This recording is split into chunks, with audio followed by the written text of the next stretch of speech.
Well, hello. Welcome to Wellness by Design today. I'm Jane Hogan, the Wellness Engineer, your host, and I'm delighted today to be talking about our true essence. I love this topic because our true essence, when we're living from our true essence, we are in our highest alignment. And that's where all the good things happen, including health, including relationships, including so many things. And I've got my dear friend here, Mary Ellen O'Brien. Really happy to welcome you here, Mary Ellen. Thank you so much for having me. I'm excited to be interviewed by you today. Yes, well, you are an alignment coach. You've helped hundreds of people figure out their true purpose, and you're really good at what you do. And I'm delighted to call you a friend. And also, funny thing, we have a Newfoundland connection too, right? That's right. Exactly. My ancestors from there. So, yeah. Yeah, O'Brien's such a Newfoundland name. Yeah. So yeah, one of your ancestors left and went down to the US, and That's right. that's where you are now, but I'm still in Newfoundland. But yeah, it's such a common Newfoundland name. My name, my previous name, my maiden name, is definitely not a Newfoundland name. It's Karasek. So that's Czechoslovakian. So it's kind of funny that I'm the one in Newfoundland without the Newfoundland name. You're not in Newfoundland, you got the Newfoundland name. Definitely. It's definitely. Okay, so let's talk about tell us a little bit about what you do and what got you into this line of work, Marianne. Yes. So, thank you again for having me. And I do like to call myself an inner alignment coach and leadership coach because I help people reclaim their true essence, their inner guidance, and tame their inner critic. I see it as two competing voices so that they can create more meaning, passion, and fulfillment, which is what, of course, we all want. Um, and I really love the reason I got into this work is because I was unfulfilled in all the areas of my life, my health, my relationships. I was single. I hated my job. I lived in New York City. Everything on in my life was not working. So I got to a point, it's kind of this point where you need to decide if you're going to continue being miserable or if you're going to really work on it. And so by working on it, this is over 20 years ago, I discovered so many things that now I absolutely love helping people reconnect to their true essence, which I believe is who we truly are. And when we're disconnected, that's when we really feel very unfulfilled, that something's missing. And fulfillment is such an important part of our life. I mean, we came here, I believe, that we're here to like fulfill something. There's something calling us. And so you help people find that out, right? Yes, definitely. So I have a process that I developed over the 20 years that methodically, it's very grounded and practical, and it's also very spiritual and deep, but it's kind of like I'm guiding people to soul search so that they can uncover this aspect of themselves, get to know who they really are. Because some people never knew.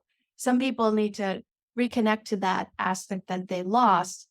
So it's a process where I help people uncover these aspects. I call them soul qualities. And I believe that we each have 10 to 12 top soul qualities. So one is, for instance, taking a stand for possibilities or really holding a non-judgmental space for people, seeing the best in others, or creating beauty or movement, training, guiding people through movement. So there's, I mean, hundreds and hundreds of themes that can run throughout people's lives. And when we're expressing them, the ones that are unique to us, we find fulfillment. And so I think it's something that people underestimate or undervalue, that it's very attainable. And that's what I really want the message, the overall message to be, is that you can reconnect to this beautiful aspect of yourself, no matter what's going on in your life right now. And how does this look for people when are people often surprised when they figure out through your process like what their purpose is or what lights them up? Are people surprised by that? And then what do they do with it? Yeah, that's a great question. So it is sometimes a surprise, and sometimes it's just a remembering and really acknowledging, yeah, I do love um, being on the cutting edge and innovating. So when I take people through different exercises and they uncover an aspect that they either forgot about, or there's always this twinkle in their eye because they do know deep down that this is a part of them and that they do love creating beauty, for instance. So, um, and it's kind of scientific or practical because I take a lot of the different qualities. So I don't believe that you have one true soul's purpose. And if you miss it, that's it. It's more about expressing and reconnecting to this true essence aspect of you. And when you do, that's where we find fulfillment. And your purpose and calling can change over time. And it's not just about work, it could be your mother or your caretaker for family members, or you're an activist, or an advocate for other people who don't have a voice. So there are these beautiful themes, and so people are surprised. I'll give you one tangible example of a client. She knew certain aspects because we worked together. We identified her top 12 soul qualities. And she knew that she had a day job, but she had a passion project of creating gardens in schools because she wanted to transform the health of the area that she was living in. So that was her overall mission. And she does have this aspect of having a vision and empowering others. And then that really is what we defined as her lane, where she has a vision, she enrolls other people, she empowers other people, and she can be the visionary. Well, she would slip into the details of like weeding the garden or doing too much of the actual tasks. And then she wasn't able to be the visionary. So this is a very simplified version of the story, but because we kept having her get back in her lane, which was the visionary, she was able to enroll all these volunteers and other paid people to the point where it became a program that is now in 8 schools. So it was so important because if she kept veering off of her lane, and she was doing the actual weeding herself, there's no way it would expand to that level. So it's really fulfilling to watch and see her expressing this beautiful calling. And then throughout her life, she'll be called to other passion projects, but it will always have this theme of making a difference, of taking a stand for health and education and early childhood development. These themes that ran throughout that process, that program. So that's a tangible example of how it works.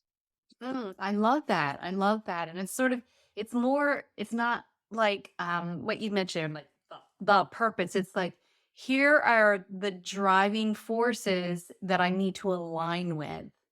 And when we're aligned, what are the benefits of being aligned?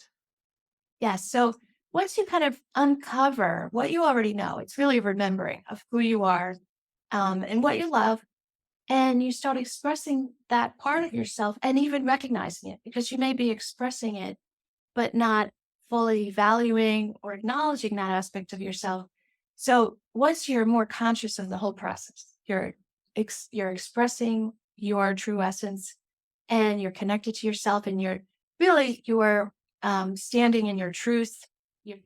So the benefits are huge because the more you connect with yourself energetically, the more other people can see all your beautiful gifts, and it gives them permission to connect with themselves. But the benefits are clarity, access to your inner knowing and inner guidance, which is the opposite of the inner critic, which we'll talk about, I'm sure, that can really get in the way of your true essence. Other benefits are just passion and meaning and fulfillment, like I mentioned, and sense of purpose. Um, and to me, those benefits, oh my gosh, they're undeniable, and they do positively benefit all the aspects of our life, including our health. I love that. Okay, let's talk about the inner critic because well, a lot of us have had this inner critic, but I believe that inner critic, well, first of all, it's not really who we are, but also this inner critic contributes to, so to kind of get back to physiology and health, if we have a critical voice going on in our head all the time, then that puts us in a low grade stress response, right? Because how can you not be stressed when you got criticizing you all the time? And when we're in that stress response, that is where we start to have physical breakdown. Certainly, we aren't healing in that stress response. So, um, what do you do to address this inner critic voice that's going on in our head? I know. And I know that it's very popular for people to talk about mindset training and inner critic. But at the end of the day, it's true. If you had someone following you around saying the things that your inner critic says, you would say, get out of here. I don't want to hang out with this person because they're constantly judging. And they're judging your inner critic is judging your environment, like you said, just to make sure it's an outdated program, in my opinion, to make sure that we're safe, but it goes overboard. And it is possible to retrain your consciousness and awareness back to your inner guidance and inner knowing. It's the voice that says, you can do this. And once you start taking incremental action toward your health goals or your career goals or your relationship goals, once you take even tiny baby steps, there's this relief that happens. And there's a soothing voice that says, okay, keep going, do this, and just do this. And if you keep kind of turning up the volume of that very subtle, quiet voice, it can override the inner critic voice. And it does require a whole process of awareness to begin to notice the inner critic voice sooner and sooner.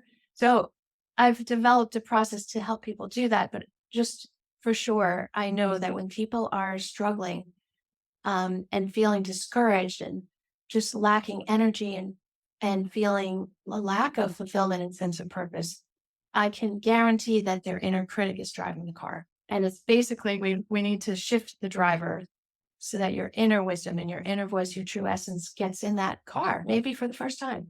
But Right. it's a shift that changes everything that um I hope it doesn't sound too lofty, but it really is, it can be done in very incremental steps. I found for me, like, I didn't realize that I had this critical voice because it seemed so normal until I had to almost like step back with that awareness, the observer, and notice the voice and then realize I wouldn't well, for me, it was either like, would I speak to my best friend like that? Or what if I heard someone talking to my daughter like that? That was one that really like kind of got me because, I love my daughter. And if someone was speaking to her like that, I would be like, back off, Jack, get away, And so that was what helped me. I'm sure you've got some other tools. What are some other ways that you might help someone notice and then deal with Oh, that inner critic voice? exactly. Because first it's to be aware how mean it is. First, it's like it's kind of behind the scenes, it's unconscious, it's running the show, and it's really prevalent in society. So it's hard to even recognize that this is not necessary for this voice. And to think of children and how, oh my gosh, I would not want, when I was suffering from my own inner critic, I would never want people to have that voice ruining their day and their life, really. So it's compassion and it's awareness. And then with the training of your awareness, and I have a lot of tools I'll share. But when you start to begin to notice this difference and you start to, like I said, turn up the volume of your true essence, your inner voice, you notice this amazing shift. And instead of believing or having it be unconsciously in the background running the show, you begin to disengage from it from an observer place. So it's not like we can banish it forever. We just it's going to be there, unfortunately, but we can just kind of see it from a different, higher perspective, so it doesn't pull us off of our lane so much. Yeah. Mhm. Yeah, I heard the idea and I like this one. Maybe it's like instead of being in the driver's seat, like you can sit in the passenger seat or even in the back seat, but you're not controlling things. And I've even heard some people give the inner critic like a name, Yes. and also a name they don't like very much. I it's I true. think is kind of fun. But yeah, just dealing with this inner critic voice. I mean, it's just a starting point really in generating love for yourself, which is so important when it comes to, I mean, because the audience is mostly people who have chronic pain or some other chronic conditions, a health condition. In order to heal, I believe it does start with loving yourself because if you don't love yourself, you won't be able to do the things that need to be done to create the environment in which your body can heal. And also just those feelings that we have are vibration in the Yeah. body. Every single cell in our body is bathed in that. So if our cells are bathed in this critical voice that's creating stress within, we can't heal, we can't, the cells just won't produce in a healthy Mhm. way. Yep. So, we were talking about how you help people with purpose, and I know we were talking before we started about the blue zones, the special that's been on was on Mhm. Netflix recently, and how one thing they found in common in all these blue zones was that the people had a sense of purpose. So that's really interesting. Let's just talk on that for a minute. Yeah. What were your thoughts on that? Definitely, and for the audience, the series is on Netflix, or I think you can probably find some information online about these blue zones, and there are places on the planet where people live over 100. A lot of, most more people than usual in other places. So one place is Okinawa, Japan, one place is in Italy. So they went around, this researchers went around and really tried to identify why are these people living over 100, many of them thriving. And of course, it's the usual things like exercise and diet, and social connection. They all had that in common. But then a really big piece, and this is what I love to help people with, is having a sense of purpose and meaning. And like I said, it doesn't have to be this whole big, calling.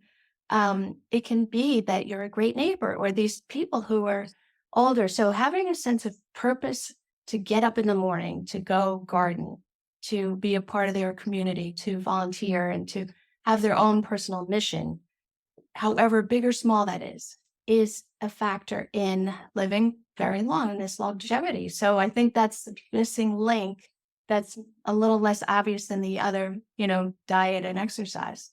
So I love that they identified that because it makes intuitive sense to everybody that people who are thriving in later years, of course they have a purpose. They have meaning. So Mm. I love helping people find that for themselves. Yeah, I think, well, that's beautiful work that you're doing. But now to see that it's also associated with health and longevity. I remember a quote by Julia Childs, and I might be messing it up, but it was something like, um, the secret to a happy life and maybe even a long life is like deep passion for whatever you do, whether it's raising earthworms or doing the cooking, whatever it is, just a passion and for what you do. So I'd like some of the people on that show. I think there was like this older woman, and it was probably cooking for her family and doing family thing. That was what was important to her. And then some of the men, it was different things like the fishing or even gardening, all these different things, but they had something that made them excited and looking forward to the day, Yes, which is absolutely. And even if you're in a relationship or a career situation or even if you're in a situation where your health issue is causing you to focus solely on that problem, it does help to remember to as much as possible to find some kind of meaning. And so if you're in a job, for instance, when I was in a job that I was really not called to, I wasn't fulfilled. And I found ways that I was bringing my counselor, healer, coach aspect of myself to this, advertising industry. I felt like I decided that for this time being, while I'm here, because it's serving me, while I work on my certification and get my other thing going, I'm going to line up with it and have it be how I serve. So just what you're saying, when people do something with full passion, it's like even if you're in a situation that's not ideal, I recommend trying on really lining up with it and doing it full out. And I think that energy will lead to more and more of what is fulfilling to you. So I think that's a really good aspect. Yeah, I think so too. Some people might think, well, I'm not really fulfilled in my job, but I also can't leave my job because, I have to feed my family and so on. But yeah, how can you bring aspects of that into your job? Maybe it's just like smiling at people and really working on your relationships with coworkers. I mean, Mhm. all of our relationships are a teaching ground, right? They're our classroom and where we get the opportunity to interact with someone, respond, and have give and take, and see how, like, what triggers us and how we can then deal with that. So, yeah, we can bring that into whatever we're doing, whatever the job is. So, don't go out and quit your job necessarily. It's not, And I it's never not about recommend that. that. I'm glad you said that because I always work with my one-on-one clients and help them keep their day job, kind of switch their perspective on it, that it's serving them. It's like a class in Yeah. relationships with their triggers or whatever it is for now. And it does help whatever the situation is that a listener might be struggling with. It helps sometimes. I'm going to give a little tip to come up with an amount of time where you just, whether it's 3 months, 6 months, or even 3 weeks, where you come up with an amount of time where you're going to reassess the situation. So if every single day you're thinking of quitting or you're thinking of breaking up with someone, or it's this energetic fence that is draining. So if you're constantly trying to figure it out and wrestle with it and fight with what is, it's a huge energy drain. So my recommendation is to pick an amount of time. Let's say it's just 2 weeks. You're going to just line up. You're not going to overthink it so much. You're going to do everything in your power to make it the best it can be while you work on whatever you want it to, your new solution. And then in 2 weeks, you reassess. That's all the assignment is, just or 3 months. You just reassess where you are. And is it time to look for a job? Or so it helps to just give yourself permission to lay off of yourself for a few weeks or a few months. And then when you get to that next point in your calendar, you can reassess. Okay, now should I really think about a change? Because the energetic drain on you constantly thinking and overthinking is wrestling with that inner critic too much. So it's like Mm, line up with where you are, embrace it as much as possible, work on what you would like to create instead. mm. Yeah, that whole the indecision, the should I, shouldn't I, every day when you're facing that, that's a very stressful situation to be in. Of course, like if we're trying Mhm. to heal, we want to try to lower stress as much as possible. So I love that strategy. Give yourself a deadline or a time when you're going to reassess. And then Yeah, even at that reassessment point, it might be I'm it might be. more time, or it might be oh yeah, Mhm. yes or a no. And we're talking about jobs, but it could also be like a relationship that Yeah. you're not sure if it's serving you anymore. Mhm. So it could be that. It could be, something you volunteer for or something you're involved in. So you Yeah. could apply this wisdom to a lot of different situations in life. I And love that. even Just for a like, health program, let's say you decide I'm going to play full out. I'm going to just try this on. And I don't have to keep judging if it's good for me or if I can do it. I'm just going to really jump in full on. And then I can reassess if it's working for me or not. So I recommend that because I think if you play full out with whatever it is, then it can really help you succeed. hmm um, you were talking about well beforehand, shifting energy, like how to shift energy. I know a lot of people don't really, well, maybe my audience knows now about shift about energy and how everything is energy, including us, our emotions, right? Create feelings in the body, which are energy. How do you get people to focus on their energy or sense their energy and then have tools to help them shift? Because we know that energy is just vibration, and some vibrations are healing vibrations and some vibrations are not healing vibrations. So obviously, if we're trying to heal, we want to shift more to the healing vibration. So how do you get people to shift? Yeah, that's a great question. And I have a bunch of different tools, but today I'll talk about this. So I have a free gift that is about 3 steps to shift your energy. It's basically bringing awareness. It's watching a 5-minute self assessment video of me talking about the different modes of energy, and I'll explain them now. But it's really taking like a personal assessment several times a day to see where am I right now? And then doing a meditation or doing a practice based on what lights you up to shift the energy. So the first mode, I'll explain the 4 modes because I think it's a fun analogy that has really helped people bring awareness to this because we're not going to shift unless we're aware of where we are. Right. So the first step is awareness. And the first mode of energy, this in my video quiz assessment, is your lane. And that's what we've been talking about, where you're really in your lane, you're connected to your higher self, your true essence, you have your clarity, your inner guidance. You're working on things, sure, but your inner critic is far off. It's like your inner knowing and your confidence moving forward. You're sharing your light in the world, whatever way. that looks for you. Your lane is ideal. That's where we can always strengthen the muscle to get there no matter what's going on in our life. And then if we're veering out of our lane, you go into this second mode, which is the shoulder. So this is an analogy of a car in the lane, then it goes into the shoulder where Uh, cars hitting some little bumps on the side of the road that's telling you you're veering off the yeah. road. And if you're in the shoulder, it's fine because you can have easy access to your lane. This is when the inner critic starts coming in and judging you. And, let's say you're doing really well with your health program and you have that relief just by taking incremental action. You're not stuck, you're moving forward, even if it's just baby steps each day.